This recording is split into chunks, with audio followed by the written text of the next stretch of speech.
നമസ്കാരം. പുതിയൊരു വീഡിയോയിലേക്ക് എല്ലാവർക്കും സ്വാഗതം. അപ്പോൾ ഇന്നത്തെ ഒരു വീഡിയോ എന്ന് പറയുന്നത് ഒരു ഡേ ഇൻ മൈ ലൈഫ് ആണെന്ന് പറയാം.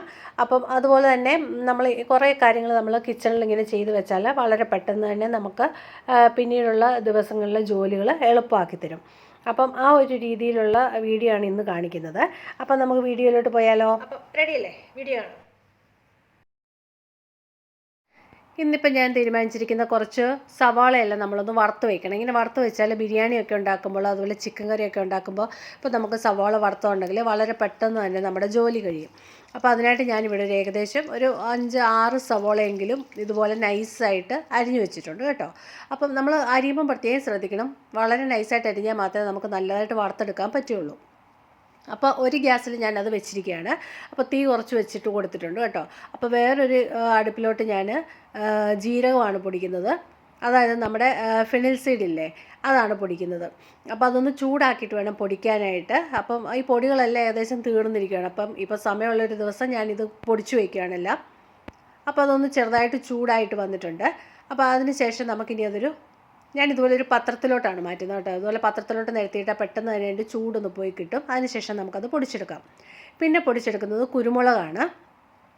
കുരുമുളക് അതുപോലെ തന്നെ ചെറുതായിട്ടൊന്ന് ചൂടാക്കിയിട്ട് വേണം നമ്മൾ പൊടിച്ചെടുക്കാനായിട്ട്.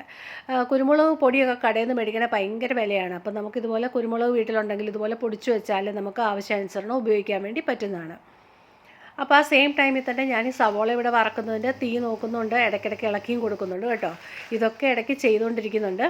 അപ്പം അതുപോലെ തന്നെ കുരുമുളക് ഇതുപോലെ തന്നെ നിരത്തി ഇട്ട് കൊടുത്തിട്ട് ചൂടാറി കഴിയുമ്പോൾ നമുക്ക് പൊടിച്ചെടുത്ത് കണ്ടെയ്നറിലാക്കി വയ്ക്കാവുന്നതാണ്. ഇപ്പം നമ്മുടെ സവാള ഏകദേശമൊക്കെ വറുത്ത് വന്നിട്ടുണ്ട്. ഞാൻ ഒരു ബാച്ച് കോരി കഴിഞ്ഞായിരുന്നു കേട്ടോ. ഇപ്പോൾ ഇത് അടുത്തൊരു ബാച്ച് ഇട്ടേക്കുന്നതാണ്. അപ്പം ഇതുപോലെ വറുത്ത് കോരുമ്പോൾ ആദ്യം ഒരു ടിഷ്യൂ പേപ്പറിലോട്ട് ഇതുപോലെ നിരത്തി വയ്ക്കുക. ഒത്തിരി കരിഞ്ഞു പോകരുത്. കരിഞ്ഞു പോകുന്നതിന് മുന്നേ എടുക്കണം കേട്ടോ. അപ്പം ഈ ഒരു രീതിയിൽ നമ്മൾ ടിഷ്യൂ പേപ്പറിൽ നിരത്തി വയ്ക്കുക. അതിന് ശേഷം കുറച്ച് നേരം അത് അവിടെ ഇരുന്ന് തണുത്ത് കഴിയുമ്പോൾ വേറൊരു ടിഷ്യൂ പേപ്പറിലോട്ട് അത് മാറ്റുക. ഇതുപോലെ മാറ്റി വയ്ക്കുക. അപ്പോൾ ആ എണ്ണ ഓൾറെഡി അതിൽ നല്ലതായിട്ട് അബ്സോർബ് ആകും. അപ്പം അടുത്തത് കോരുമ്പം ഈ ഫസ്റ്റ് ടിഷ്യൂ പേപ്പർ നമ്മൾ വെച്ചിട്ടില്ല, അതിലോട്ട് വേണം കോരിയിടാനായിട്ട്. അതിനുശേഷം രണ്ടാമത് നമ്മൾ വെച്ചിരിക്കുന്നത് ഒരു കണ്ടെയ്നറിലോട്ട് മാറ്റിയാൽ മതി. കണ്ടെയ്നറിൽ ടിഷ്യൂ ഇട്ടിട്ട് വേണം നമ്മളിതുപോലെ ഫ്രീസറിൽ വയ്ക്കാൻ കേട്ടോ. അപ്പോഴാണത് കറക്റ്റായിട്ട് നമുക്ക് കേടാവാതെയൊക്കെ ഇരിക്കുകയുള്ളൂ. എത്ര നാൾ വേണേലും അത് ഫ്രീസറിൽ കേടുകൂടാതെ സൂക്ഷിക്കാം.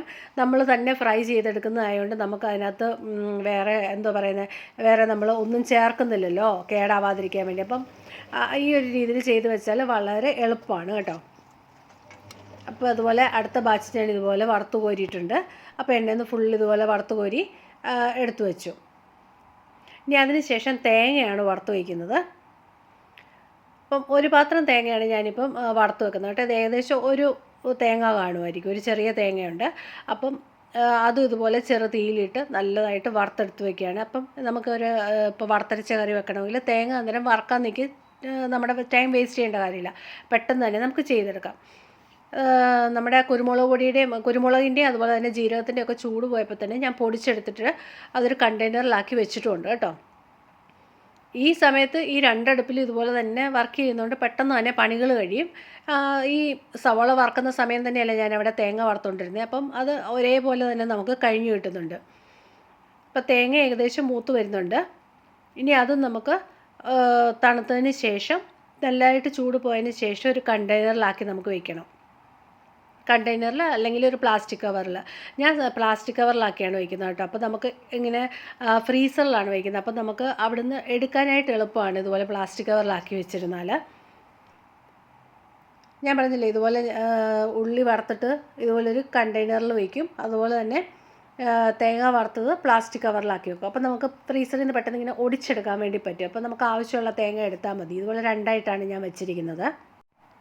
അപ്പം ഈ പരിപാടികളൊക്കെ കഴിഞ്ഞു. ഇനിയും ഗ്യാസൊക്കെ ഒന്ന് ക്ലീൻ ചെയ്യണം. ഡീപ്പ് ക്ലീനിങ്ങിൻ്റെ ആവശ്യമില്ല, ഓൾറെഡി ഞാൻ ക്ലീൻ ചെയ്തിരിക്കുന്നതാണ്. അപ്പോൾ ജസ്റ്റ് അതെല്ലാം ഒന്ന് തുടച്ചു വിട്ടാൽ മതി. അതിനുശേഷം ക്ലീൻ ചെയ്യേണ്ടത് വാഷ് ബേസിനാണ്. അത് വാഷ് ബേസിൻ കുറച്ച് വൃത്തികേടായിട്ട് കിടക്കുവാണ്.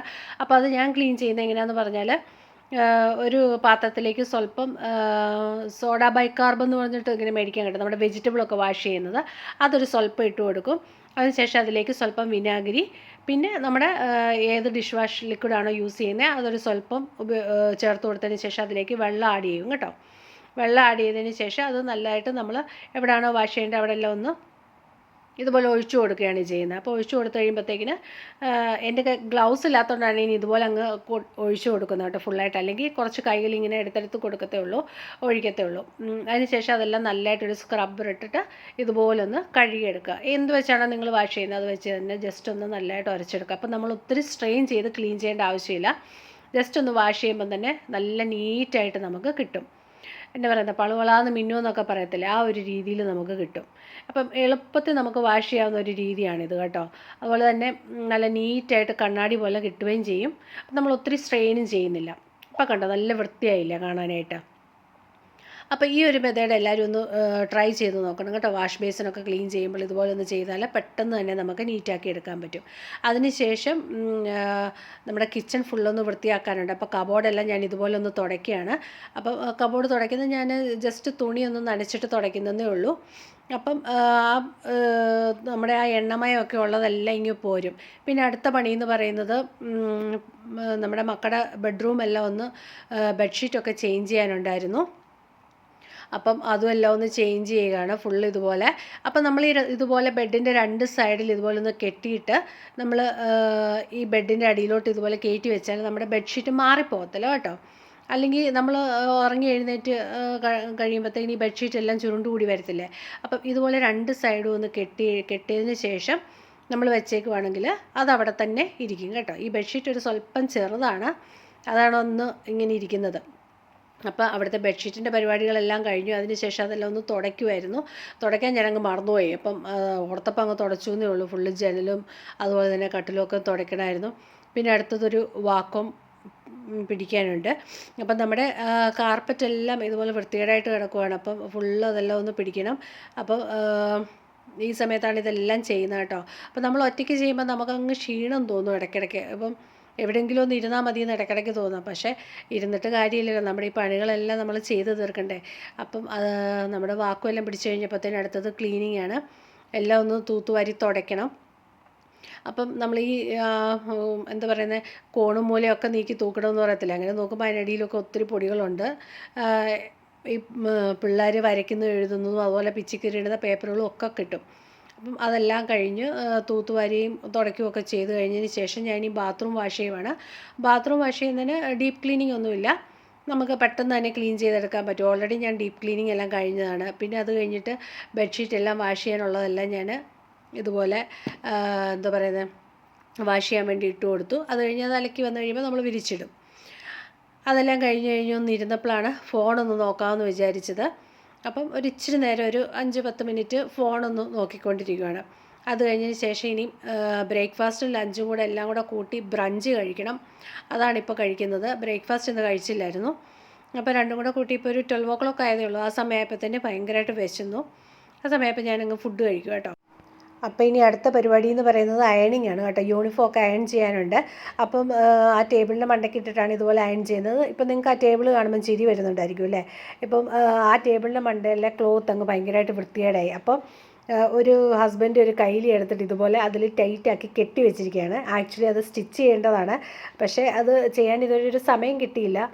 അപ്പം എന്താ പറയുന്നത്, നമ്മുടെ എന്തോ ആവശ്യമാണല്ലോ പ്രധാനം, അല്ലാതെ ഭംഗിയല്ലല്ലോ. അതുകൊണ്ട് അതങ്ങനെ തന്നെ വെച്ച് ഞാനങ്ങ് അയൺ ചെയ്യുന്നതേ ഉള്ളൂ. ഷോപ്പിങ്ങിന് പോകണം, കുറച്ച് സാധനങ്ങളൊക്കെ മേടിക്കാനുണ്ട്. അപ്പോൾ ഷോപ്പിങ്ങിന് പോകുന്നു. ബാ, ഷോപ്പിംഗ് കഴിഞ്ഞു. അങ്ങനെ സാധനങ്ങളൊക്കെ മേടിച്ചു. അപ്പോൾ ഇന്നത്തെ ഒരു വ്ളോഗ് എന്ന് പറയുന്നത് ഒരു സിമ്പിളായിട്ടുള്ളൊരു വ്ളോഗായിരുന്നു കേട്ടോ. അപ്പോൾ കുറച്ച് കാര്യങ്ങൾ നമ്മളെങ്ങനെയാണ് ചെയ്ത് വെക്കുന്നതെന്നൊക്കെയാണ് കാണിച്ചത്. എല്ലാവർക്കും ഇഷ്ടപ്പെട്ടെന്നൊക്കെ വിചാരിക്കുന്നു.